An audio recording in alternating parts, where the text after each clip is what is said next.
Tonight on CBC Vancouver News. We came to the decision to not support a 2030 bid at this time.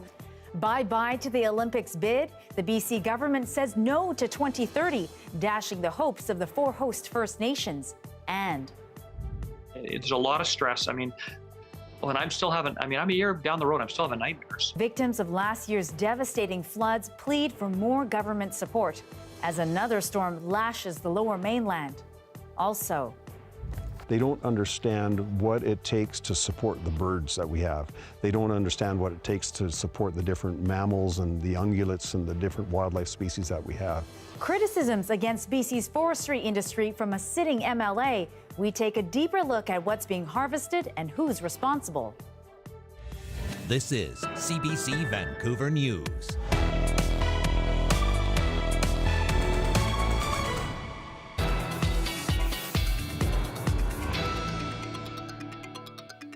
Good evening. Thanks for joining us. I'm Lien Yeung. If you stepped outside for even a moment today, you were probably greeted with some stormy weather. An atmospheric river is currently passing over much of the province, causing power outages and forcing the temporary closure of Highway 1 in Coquitlam. For more, let's turn to our own Michelle Gassoub, who has thankfully found some cover in the wet weather. So, Michelle, many people were ready for the rain, but fair to say the wind has been a bit of a surprise. Yeah, it certainly has. You know, we knew this storm was coming, but this wind has caused a lot of disruptions for people, with Environment Canada issuing several warnings about winds gusting up to 80 kilometers per hour. Now, special weather statements are also in effect for Metro Vancouver, Howe Sound, Fraser Canyon, and the Sunshine Coast, and residents are being warned that a, quote, vigorous frontal system will be passing through. So, you know, this morning, thousands of people woke up in the dark because of downed power lines, mostly in the Lower Mainland and on Vancouver Island. And if you were one of those people, you know BC Hydro has been working to restore power to most of those properties, but says additional outages are expected just because of this wind. And if the phrase atmospheric river rings a bell, that's because it's the same type of system which caused those absolutely devastating floods last year. So, you know, we know it can be very concerning for people to see these kinds of conditions again at this time of year again, but the government says this system appears to be less dangerous. What we are told is that this is pretty standard kind of rain that we normally get this time of year. The scale, if you're using the US scale, this is what's classed as a 2. The one from last year was classed as a 4. Farnworth says that the rain that we've already had has prepared the soil for this level of precipitation. Now, of course, there have been long-standing concerns about flooding because of the drought we've been having. A little bit hard to believe on a night like this, but despite that, there are warnings for people to have your emergency packs ready, and for people who are on lower ground, maybe move equipment, vehicles, some of those assets up to higher ground wherever you can. Lien? Yes, good to be safe. All right, thank you so much, Michelle. Come on back in here. Michelle Gassoub reporting live from rainy Vancouver for us tonight. And Kuljeet Kaila joins us now. So, Kuljeet, how bad is it out there? It certainly looked like Vancouver is back in full force. Yes, and we saw that all day today. We've got a great time lapse of downtown Vancouver today that we'll quickly go to, just to show you what it was like throughout the day. Low ceiling of clouds moving through, even at some points, fog rolling through the downtown core. Steady rain throughout the day. We didn't have any incidences where it poured for a long time and stopped. It was steady all day long, and that's what's going to continue as we look at our current conditions outside for the rest of the evening. It hasn't ended yet. Rain will be steady for the next several hours. Our total today for Vancouver, 45 millimeters, and in Coquitlam, even more. So lots of rain through the Tri-Cities. The Fraser Valley, not too bad. Victoria did okay with the rain as well. Current temperatures outside still sitting in the double digits. We're still seeing above seasonal temperatures for some parts. 12 degrees in Abbotsford right now. And here's what we can expect as the sun went down just before 6 o'clock. It was raining at 10 degrees. Sunrise tomorrow at 7:54. A little bit of rain. We will get a bit of a break for Friday, and 40% risk of rain throughout the day with 11 degrees. I'll let you know what the rest of the 7-day forecast looks like coming up. Okay, sounds good. Thanks, Kuljeet. We'll talk to you soon. You're welcome. A new Senate report is calling on Ottawa to step up and work with BC's provincial and local governments on flood risk. As Janella Hamilton reports, the hope is that this new plan will provide immediate help to those still reeling from last year's devastating floods. Almost 1 year after last year's floods destroyed 1,000 farms and 2.5 million livestock, poultry farmer Dave Martins is still without chickens. I want to be positive, but we are hurting, and there's a lot of stress. Martins, who lives in Abbotsford's Sumas Prairie, says there has not been enough support from the provincial government. The Disaster Relief Fund has been a bit of a joke. Many people have not qualified. So the only way we're fixing these places up is through the kindness of others or bank loans. The mayor of Abbotsford says some damages have been repaired, but more money is needed from the province to upgrade flood mitigation infrastructure because the city can't afford it otherwise. We would prefer to decouple a new pump station on the Sumas River to replace the floodgates. That is an $800 million bill. And I actually, when we delivered that in June, I would have thought by now we would have had an answer. A new federal Senate report outlines the disastrous effects of last November's flooding and the lack of immediate support from a provincial and federal level. Our recommendation is that the federal government, which has the deepest pockets, step up to make sure that those funds are in place to get that infrastructure back up to snuff. There's bridges that are still out. There's a repair on Cole Road where the dike basically blew out, and that's where a lot of our water came from. It's still below the height of what they repaired. The report also recommends the Canadian and U.S. governments work together to address the risk created by the Nooksack River in Washington. The river goes where the river goes, and it doesn't care where human beings drew the line. So we need to make sure that when we work on mitigation on that river basin, that everybody who's affected is at the table. Senator Simmons says a government response is expected next week, which Martins hopes will streamline much-needed financial aid for those still struggling to rebuild their homes and their livelihoods. When I wake up in the middle of the night and think my hand is hanging in water and I'm on the second floor of my house, more needs to be done. Tackling a nightmarish event with action. Janella Hamilton, CBC News, Vancouver. A bid to bring the 2030 Olympics to Vancouver is up in the air tonight. The BC government says it is not supporting the Indigenous-led bid. The province had been reviewing the bid for more than a year, and they say the cost, which would be in the billions, is just too high. But as Mira Baines reports, the decision has some calling the government's commitment to reconciliation into question.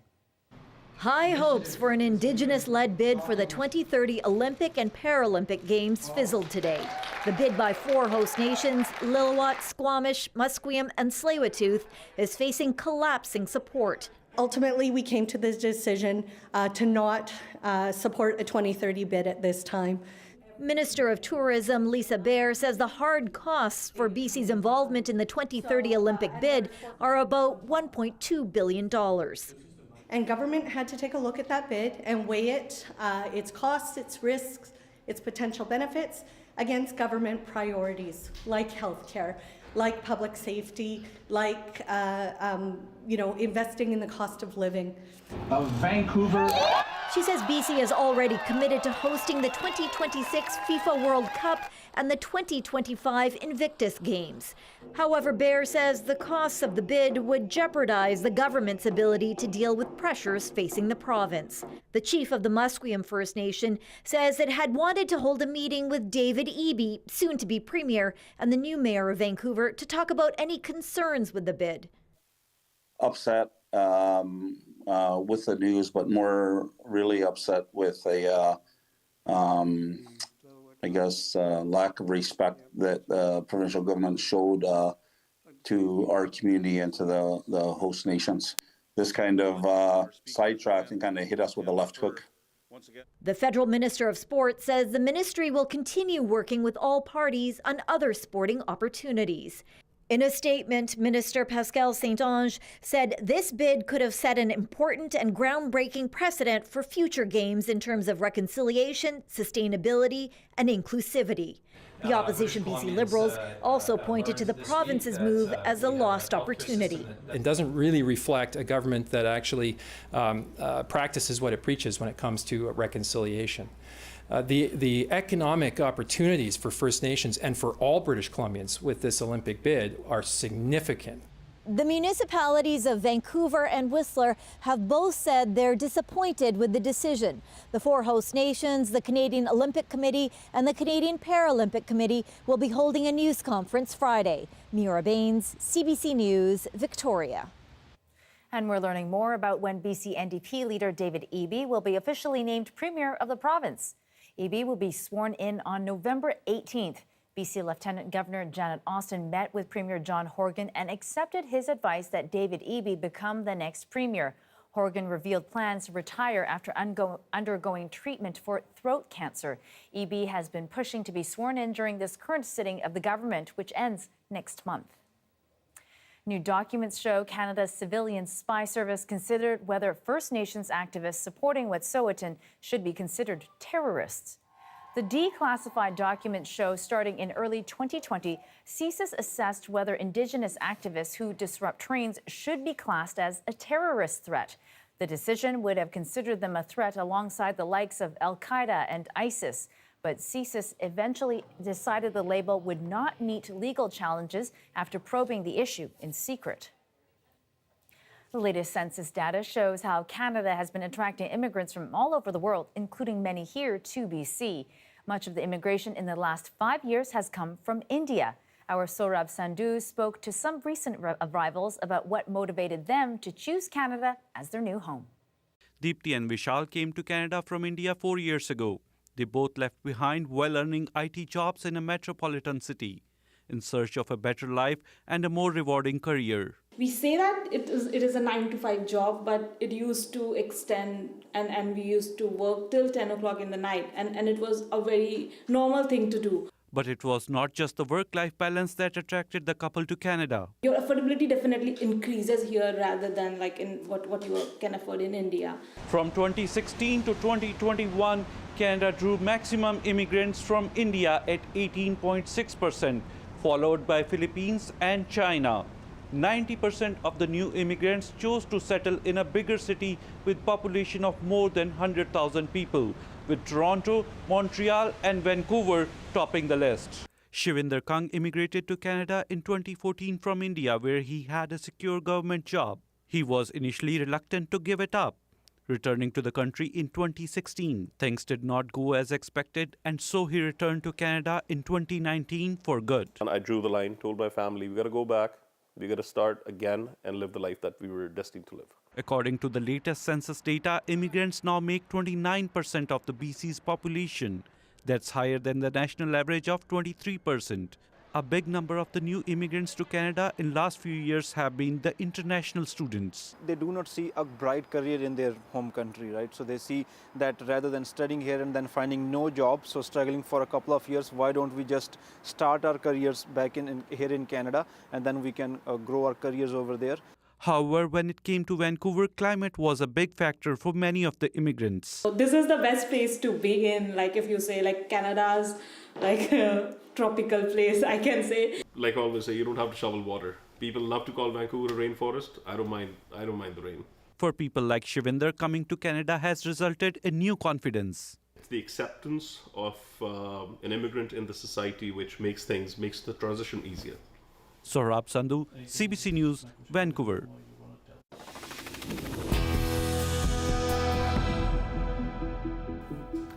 We are hearing tonight from someone who knew slain Burnaby Constable Lien Yeung. Yeung was just 31 years old when she was killed on duty earlier this month. She was helping a city worker tasked with telling someone he was not allowed to live at the spot where he was camping in a tent. Today, a martial arts teacher of Yeung's shared memories of her days in his class. She made many friends, and what we remember for her is always she would be on the mat, and she was very energized. She loved jiu-jitsu, she really got into, and she was always willing to help the new women who are signing up, because we do have a big women class, and she was part of that. A regimental funeral service is scheduled to honor Constable Yeung next Wednesday. Vancouver police have shared photos of a man they suspect assaulted a taxi driver in August.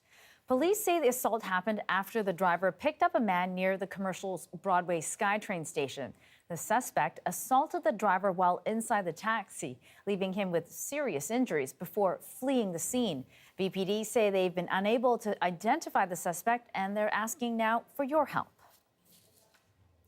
A video has surfaced on social media showing the moments before and after Vancouver police shot an Indigenous man with a beanbag gun in late August on the downtown east side.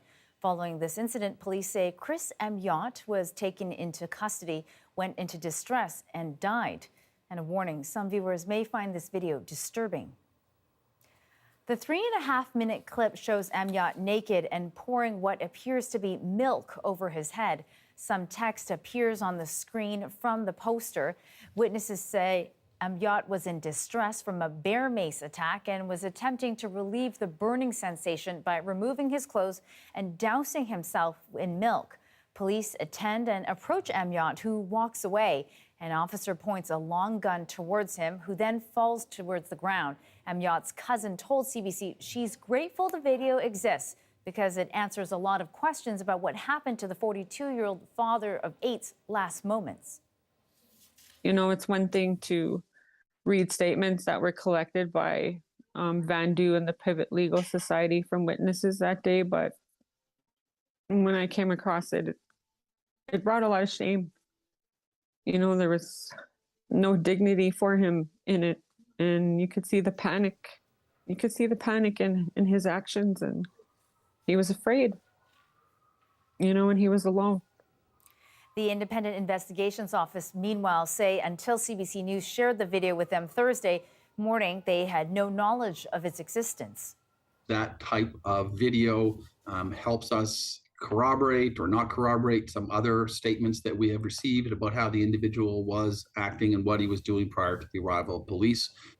McDonald says those facts are relevant to determining whether or not the force that was used by police in this case was appropriate or not.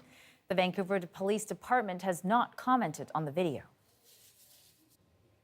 With the atmospheric river drenching Metro Vancouver, advocates for people experiencing homelessness are sounding the alarm. Shelters are running out of space and supplies. And for more insight, I'm joined by Nicole Mucci from Union Gospel Mission. So, Nicole, thank you for being with us today. So, you know, the last time we talked about how much the increasing pressure there has been on UGM. What's it like now in the middle of a literal storm? Right. So we are seeing the effects of climate change coming to us firsthand. A week ago, we had folks who were dealing with really hazy, smoky weather, and now we are clamoring to make sure that there is space and supplies for individuals to stay safe from this rain and from the storm. Right. Are you able to accommodate everybody that's coming to you? Unfortunately, one of the issues that we are seeing and that we're trying to navigate through right now is the fact that our shelter has been uncharacteristically full for the last 10 months. Beginning in COVID, we actually went from having 72 spaces with 20 emergency spots to actually taking those emergency spots and making them permanent and hiring more staff. And so we've been running a 92-bed shelter since mid-2020 with COVID. And we have been at or near capacity every single night. And right now we are on average having to turn away multiple people per night. Since the beginning of the year, it's been almost 2,000 people that we haven't had space for. Wow, okay. And so what happens then when you have to turn people away? It is a really difficult situation. Our case managers and our shelter staff do their absolute best to try to make sure that they can either refer them to another shelter or provide them with the gear that they need to stay safe overnight on the street. If that's waterproof jacket, waterproof shoes, maybe a bivvy, which is a sack that goes over your sleeping bag and it's waterproof. Unfortunately, because we've had such full shelters and we've had to do so many turnaways, we are getting dangerously low on supplies, and we're only at the very beginning of the season. Wow. Okay. So, as someone who's working on the ground with so many folks, what do you think needs to be done to help the people that are experiencing homelessness? Well, we know that this is like a two-prong approach. We know that our community members who are out there and want to do something, who want to help in a meaningful way, if they're able to donate waterproof jackets, waterproof rain pants, boots, if they're able to go to ugm.ca and donate and help make sure that we're able to keep our shelter open and at capacity, that's so meaningful. But when we look at the bigger picture, systemically, what is happening, we know that not only have we seen more people come to us with more need than ever before, but that we have hit a complete crunch and crisis in terms of finding affordability and housing options for individuals. We have people who are staying in our shelter who are more than ready to move into housing, but unfortunately, there's just absolutely nothing available that is affordable. Okay, all right, lots to think about. Thank you so much, Nicole, for coming in and sharing a piece of that with us. So Nicole Mucci from Union Gospel Mission. Thank you. An unexpected plea for sustainable harvesting. Why one BC MLA says too many trees are being taken down and the impact on wildlife. His story is next.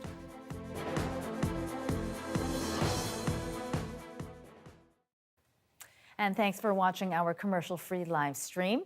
A supportive and caring touch is essential for the development of premature babies. New technology at the Montreal Children's Hospital is aiming to help with that. The hospital is monitoring the baby's vital signs using wireless equipment, allowing for more cuddles for those who love them. Jean Nagala has more. When you were pregnant, you could do everything, and you try to do everything for a baby. When he's Nathalie Nicolas is still recovering from her preterm birth. Her baby boy was born at 25 weeks, weighing just 600 grams. He's been in the hospital 3 months now. When you have a baby in the intensive care unit, it's quite impressive. You enter in the room, you see your baby with all these wires. It's like a wave of what's going on, what's happening with my baby. At the Montreal Children's Hospital, 900 newborns and preemies rely on vital sign monitors each year. All the wires, it gets in the toes, it's always in the way. And it's so many wires for such a small baby. So. But thanks to the Smart Hospital project, tiny infants can cuddle with mom and dad. This new technology goal is to eliminate the wires. Guilherme Santana is one of 3 researchers who are part of this study, testing new sensors that work using Bluetooth technology. When the baby comes to the unit, the only thing you're going to place is one sensor on the foot and one sensor on the chest. And those 2 sensors will send the same information to the monitor, and as you can see, there's no wire. It makes it easier to dress your baby, it makes it easier to feel a bit more normal. And that touch is important. We're going to improve the bonding between the parents and the baby. They'll be able to hold the babies much more often, do skin to skin, which has been proved to improve outcome. The team at the Children's says it will continue testing the sensors in the NICU and soon in other areas of the hospital as well. Eventually, parents may even be able to use them at home. Ultimate goal is that might help babies go home earlier. Giving parents like Nicolas more time for cuddles. John Ngala, CBC News, Montreal.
to harvest trees and how much to take remains a divisive political issue in this province. Our national reporter Lindsay Duncombe spent several months exploring forestry in BC, and she's here in studio with me now to share some more of those experiences and insights with us. So, Lindsay, people at home may have seen some of your investigative work on the Fifth Estate recently. What did you find? Well, what we were doing is we were working on a documentary about the wood pellet industry here in British Columbia. And one of the things we learned in the course of that is there's this perception versus reality disconnect in this province when it comes to forestry. The legacy of logging, which certainly is a significant part of the economy, isn't necessarily visible from the highway or in those supernatural BC ads we've all seen. So what we did is we used satellite images, drone cameras, and a lot of hiking through the bush to get a sense of exactly what's happening in the forest. And who talked to you about these issues? Well, one of the most interesting interviews we did was with Mike Morris. He's the Liberal MLA from Prince George. He's a former RCMP officer. He's a law and order guy. He's very pro oil and gas. But Mike Morris is also a trapper, and he took us out and wanted to show us what he sees happening in the interior of the province. What he wants is a total overhaul of how BC manages its forests to include a greater focus on protecting biodiversity. Here's part of the tour he took us on. We're going to head up to the center of the clear cut here. You'll get a good view overall of the magnitude of this cut. How different did it look taking this drive to your trap line before this cut? Oh, this was dense bush. On my trap line itself, I would walk into this entire area would have had significant marten density. Of course, once this is gone, it would drive those animals out of here. Most of them would die. You know, this is province-wide, and that's what people don't realize. Trappers are like the canary in the coal mine. We have been ringing the bell to government, and I remember meeting with the government back in the early 2000s about the cumulative impacts of resource development on wildlife. Do people know how much of this province looks like this? No, they don't, and they don't put their mind to that. You know, we're an urbanized province. 65% of the population of BC lives either in the Lower Mainland or in the Greater Victoria area on half of 1% of the landmass of British Columbia. And people don't know, and they travel from Vancouver to Penticton or Kelowna, and they look and they see we've got lots of forests, but they don't get off the beaten track to see what we have here, and they can't spatialize it. They don't understand what it takes to support the birds that we have. They don't understand what it takes to support the different mammals and the ungulates and the different wildlife species that we have. So, you know, it's hard to describe that to them. So from what I see here, it just goes in every direction. How big is this particular clear cut? This clear cut, I've estimated it to be approximately 30,000 hectares in size. So about 300 square miles in size is this one clear cut. That's a city. That's a city. It's a major city, you know, in British Columbia. So that's a marten box. That's for trapping marten. And but what we have is, I went and I talked to the forest company asking if this could be left. It's the only area where we see marten tracks and the wildlife that we have here. So one of the foresters for that forest company came out here and had a look, and he assured us that our trap boxes would be okay. He's put a machine-free zone around them, and it doesn't do anything for us. It's about, 15 feet apart, the yellow machine-free ribbons. So we would, in essence, have a trap box and that tree beside it, and that would be about it. A trap box and a tree. Is that going to attract a marten? Absolutely not. Now here's a nice shot of habitat. Okay. This is probably a fox den. Oh. Here, going right into the ground. So a fox lives there? Yep. How do you know? Well, it's some kind of an animal den, the way they dug it in there like that. We have put so much focus on the value of wood that we have forgotten about the wildlife. And when I was asked by Christy Clark back in 2014 to review wildlife habitat across the province, That's when I first got the look at the entire province, and I thought, we're in trouble here. I thought it was just localized in Prince George, but we're in trouble right across the province. We need to get away from volume-based logging and adopt a more ecologically friendly forest program. We'll have forestry in this province forever, but we have to do it better, and we have to do it right. People would be shocked to know that we've lost probably 80% of our wildlife populations in the areas that we've logged. The forest community is in turmoil. The companies are logging more than they've ever logged before. We're running out of harvestable timber. We've had the old growth report. We've had all kinds of evidence that government has now been seized with, and yet nothing has changed. This is my passion. Biodiversity management in British Columbia is my passion. And I'm struggling to find ways to get my message out to the people. It would be irresponsible of me, with the experience that I have and the knowledge that I have about biodiversity in British Columbia, based on my trapping experience, based on my research, based on just being an outdoors person all my life. If I can't articulate it and get people to understand where I'm coming from, then I failed. So I better ramp it up a little bit and try a little bit harder. That was Mike Morris talking to CBC's Lindsay Duncombe, reporting from Bear Lake.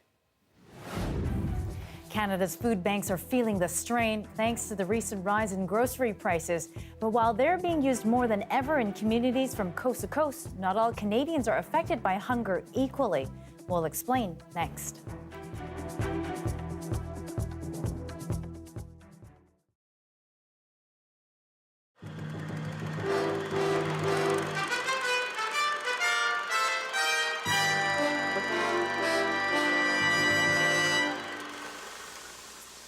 It's autumn, and the trees in the city look beautiful. Mind you, beauty is in the eye of the beholder, and for some folks in the 4000 block West 14th, these chestnut trees hold nothing but problems. Trees are absolutely beautiful, and there's no problem with that, but I wish they'd trim them. You bring it down. The speed that one of those suckers is falling at, when it comes from that kind of height, is going to do serious injury to someone. Have you been conked, as they say? I haven't. My children have. Well, to most people, as far as with the cars and everything, the chestnuts drop off, and you can hear them banging on the cars all night long. I don't know if they dent them or not. And of course, there's quite a mess, and then they have to clear the streets and the sidewalks, and it's a nuisance walking along. You almost roll your ankles on them. But where some see a problem, others find a solution. Vic Henderson has to spend some time sweeping up the chestnuts, but then he puts them to use. It's a little noisy. That's okay. No, I put my earmuffs on. Henderson mulches the nuts, turning them into fertilizer. This is about my second year, and the first year it was really good. My raspberries along there, they really produced a lot more than they had in the past. Henderson is aware of the neighborhood chestnut controversy, but says it's just a matter of how you look at it. Now, have you ever been conked? Oh, the odd time I'd get come down a bit. And you seem to still be among the living, so they do. Only I felt it, but it didn't really hurt, you know. We asked the Parks Board if they had any plans to prune the trees. They said no, pruning will only result in more chestnuts next year. And if the neighbors wait another 10 days, most of the nuts will be off the trees. We also asked the local postie, who has to walk under these trees every day, to put the problem in perspective. On a scale from 1 to 10, if a vicious dog is a 10, how does a chestnut rate? Probably a 1 or a half or something like that. Thanks. Paul Heaney, CBC News, Vancouver.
More Canadians are using food banks than ever before.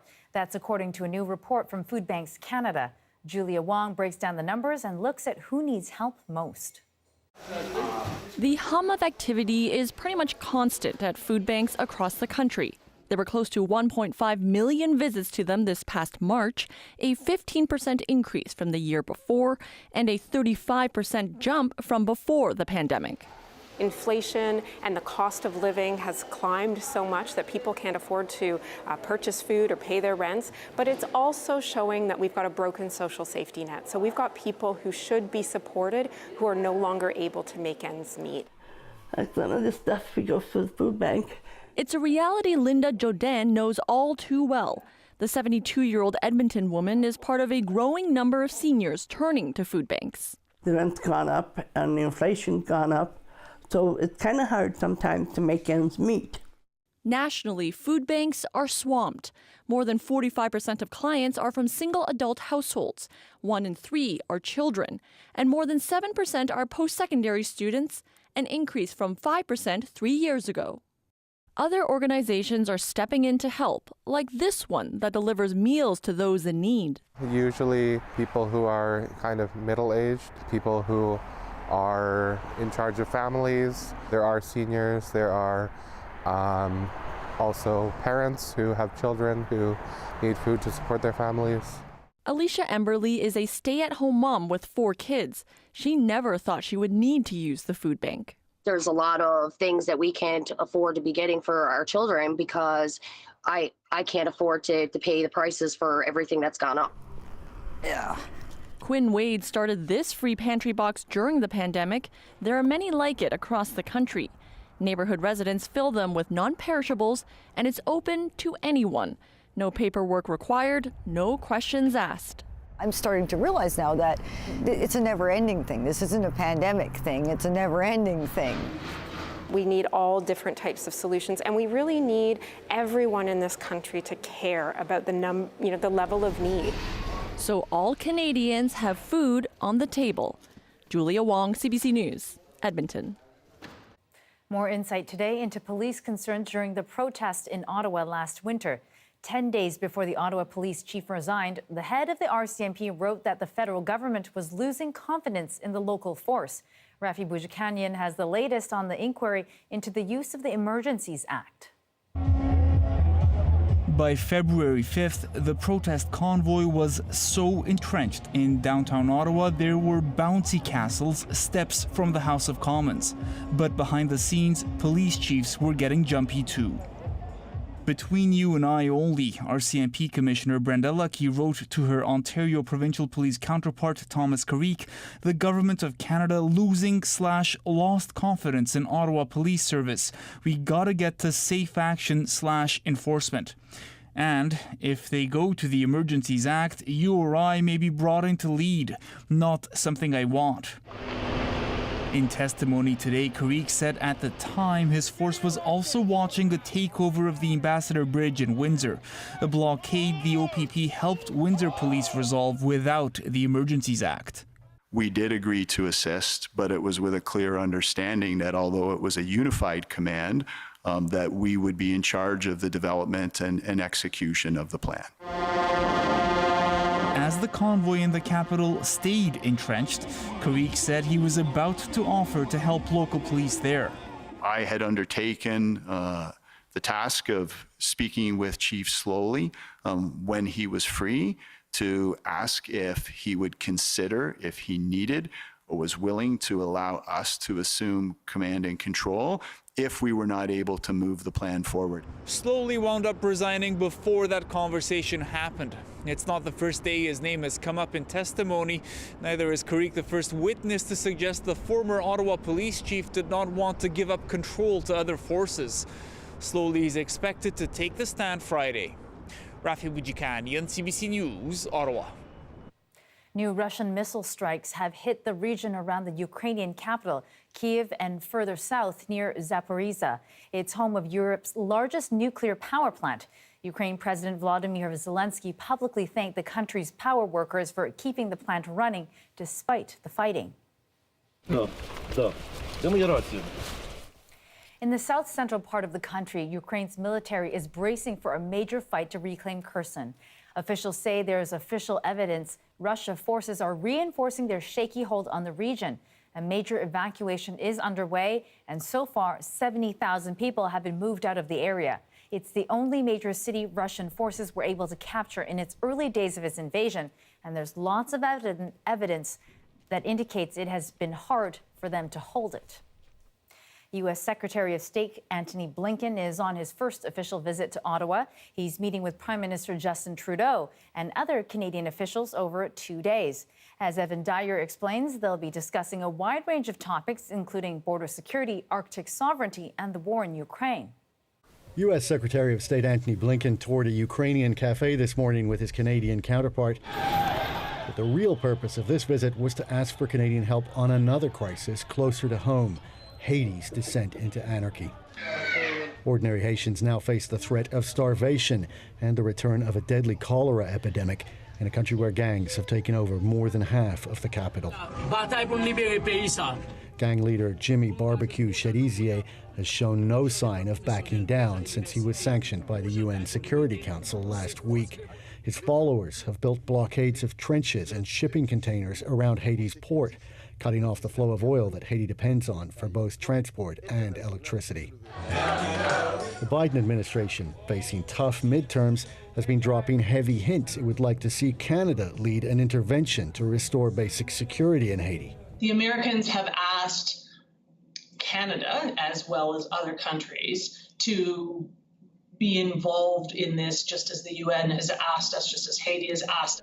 There was a time when Canada was willing and able to do that, deploying hundreds of soldiers and RCMP officers to the country. But times have changed. Haitians, never keen on outside intervention, have soured on it even more since UN peacekeepers brought cholera into the country.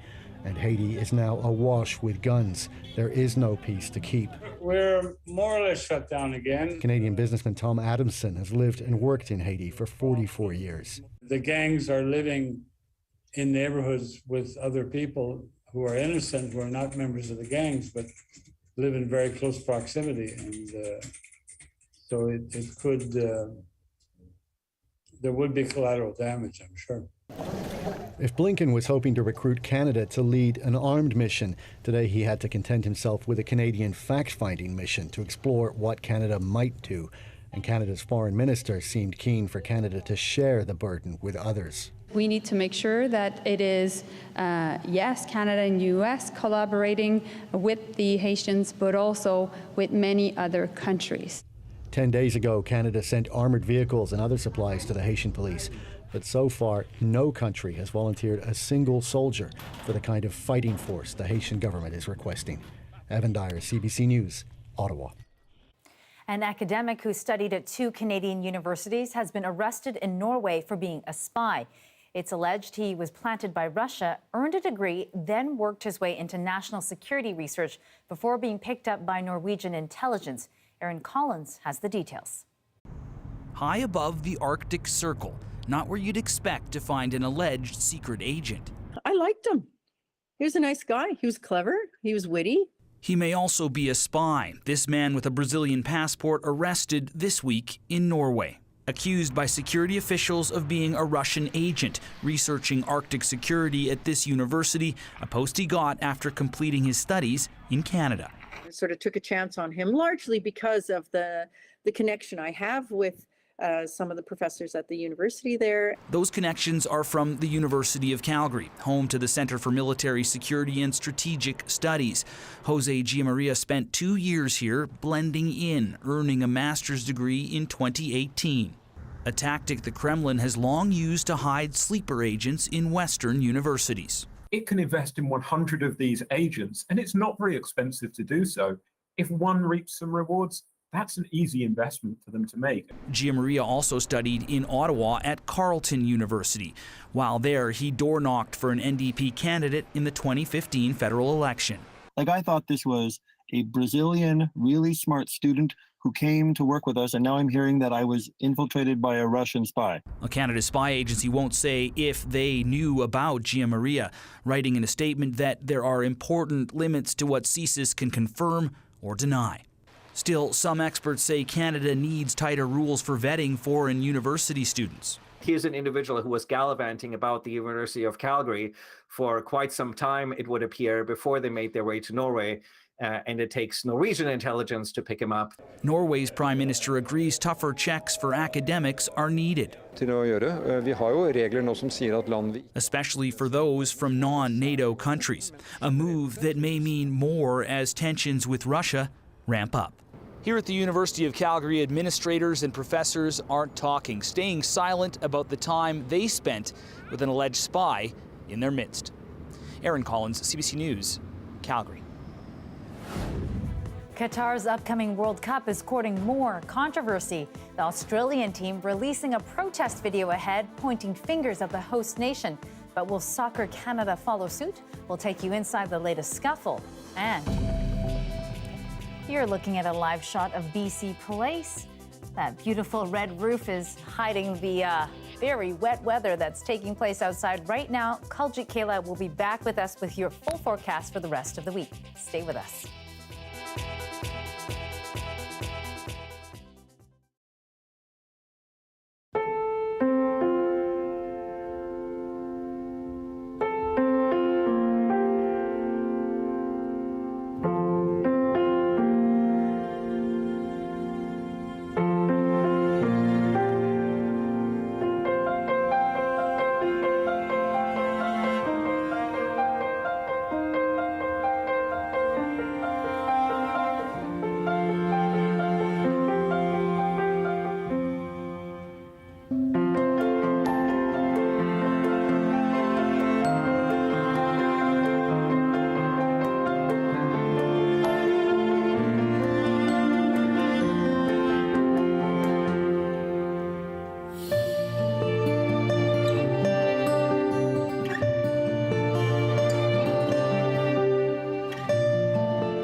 As we all know, Halloween is just around the corner, and for broom makers on Granville Island, that means business is booming. Their handcrafted sweepers look extra witchy, and they're in big demand from folks looking for a spooky costume accessory. Take a look.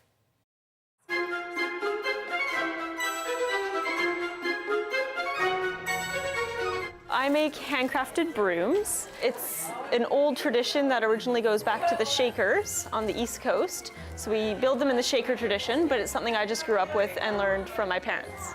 My sister and I have had this shop for 12.5 years, and that's how long we've run our own business. But before that, I grew up in a broom shop, and I was pretty much always just either playing in the shop or helping in some way as a kid. It really starts with both the fiber and the handle separately. So we have to sort the fiber to different sizes and qualities. We have to soak it in hot water so that we can work with it. And then as far as the handle goes, it's prepping the handle, getting it ready, some sanding, oiling type work. And then once those two things are ready, we can actually build the broom. Basically with that, it's just a matter of pulling very tightly, wrapping it on in layers, and weaving that top stem up the handle. The weave is both decorative and kind of practical because it keeps those stems intact on the fiber, so the fiber is held together by our own binding as well as just the way it grows. There's a lot of folklore about brooms being good luck in association with weddings and housewarmings. In North America, a key one would be during slavery. People who were slaves weren't allowed to marry, and so they would jump the broom as kind of an informal, symbolic way to recognize that coming together.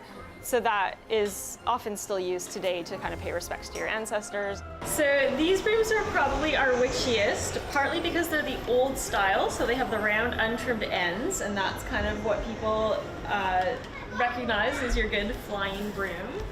And there's a variety of woods here, but usually just a little bit of that interesting crookedness. Features like this one has just make them a little more spooky and interesting.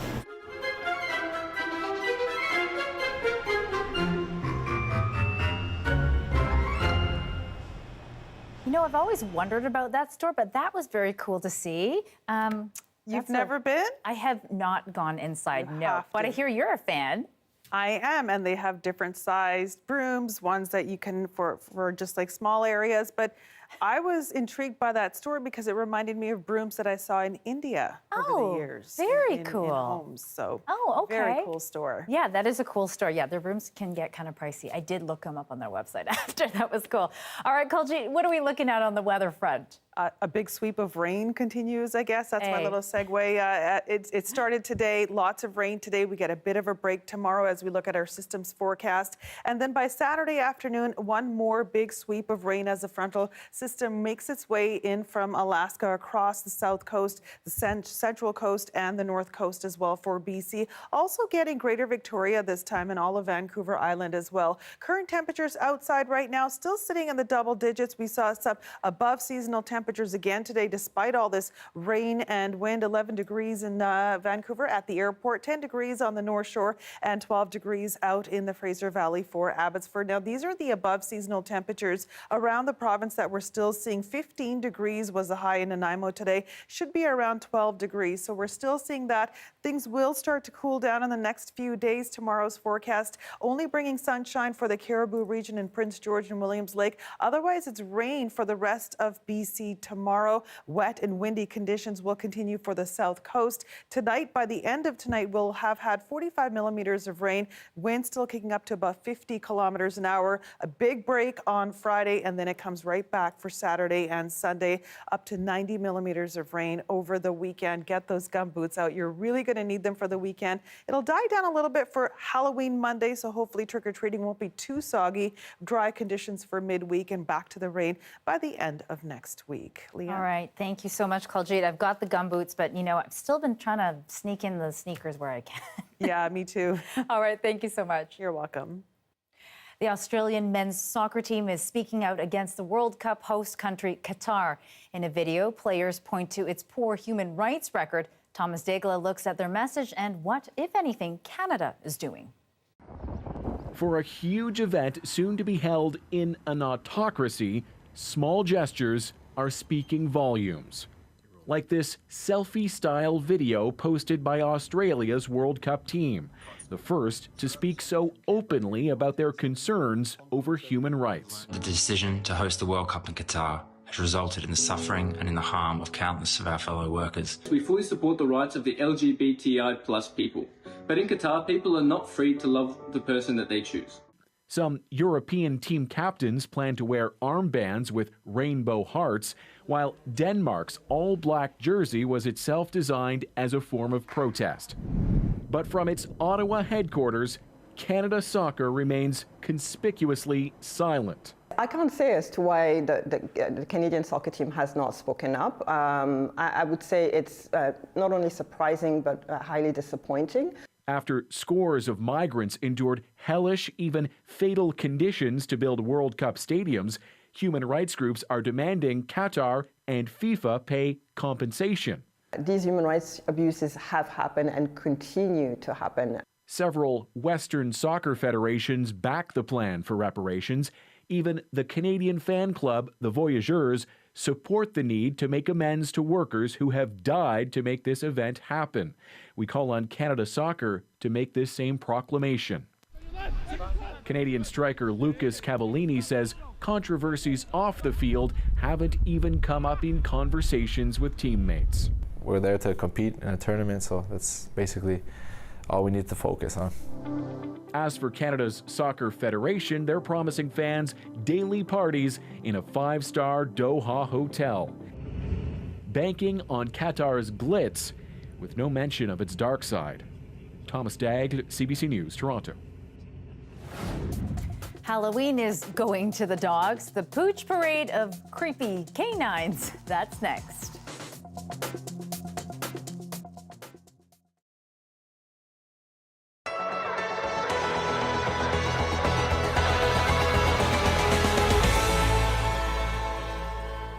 And Canada's only golds came to Tweed, which is, we're still kind of pinching ourselves, which is pretty crazy. You're looking at one of the most northern vineyards on this continent. Hi, my name is Sandor Johnson, and I'm the owner of the Potter Settlement Artisan Winery outside of Tweed, Ontario. We are very fortunate to make some of the finest wines in a place where you at least expect it. We dynamited a cave into the rock of the winery, and I hit VG, visible gold, not enough to mine. Usually it's, what are you making wine out of, pine cones up there, or do you have fur on your grapes? The reaction now is definitely changed in that last year we were Canada's only gold medal winner in Bordeaux. We just won last week in Napa, California. We're really small, but we're really striving to make really small, high-end, boutique quality wines. And that is an undulation of the Canadian Shield. This is a mineral trap. The more mineral the soil, the better the wine. And Hastings County, where we're in, is the mineral capital of Canada. Niagara, of course, is the well-known wine region with 15 minerals, but we have 242, which is a completely, it's not even fair. So mineral on steroids, that's what you're looking at down here. And we think that's a big reason why we're winning these levels of competitions abroad. Portage is a great Canadian name. It's what the Voyageurs did across Canada to discover our nation. We sent it out to 3 international competitions, and it won Canada's only medal at those 3 competitions. Each time it won an international gold, and that's not something a lot of folks can say. It's a very distinctly Canadian wine. It's a Canadian story. They were stuck in this spot for 3 years. So essentially it started off by finding these diaries in a local barn of a guy by the name of Henry Gaughan, who started the Ivanhoe Cheese Factory. Long story short, Mr. Henry Gaughan was also the ship's carpenter on the McClure Arctic expedition, and they were trapped there for 3 years. They had port up there with them that froze on the ice, knocking out all the bitterness, all the bitter acids, which they found incredibly smooth. And then the midnight sun cooked the port in the barrels, and after they tried it, in his diaries, he said they found it fit for Queen Victoria. When I read that, of course, I had to make it. I froze it right outside here at minus 27. We get those temperatures in Little Tweed. And it's a port that cannot be created in Portugal. You don't get those minus 20 conditions that knock the bitter acids out of the wine. So this is a very unique product that no one's tasted in 170 years, which is quite amazing, and is starting to get a lot of traction. Oh, that's delicious. Thank you. Yeah, it's one of a kind. Pull those only golds for our country is not a small feat for my little family farm, so we're quite elated about that. It's beautiful.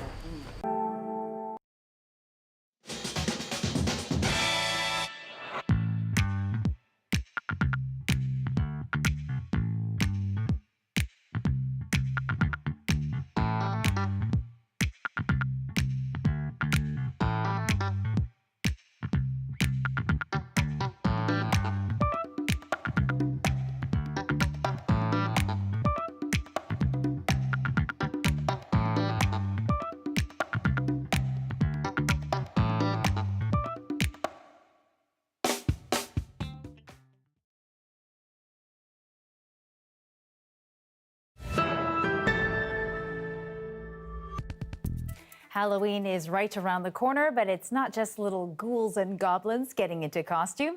Dogs and their human companions dressed up and took to the stage in Florida.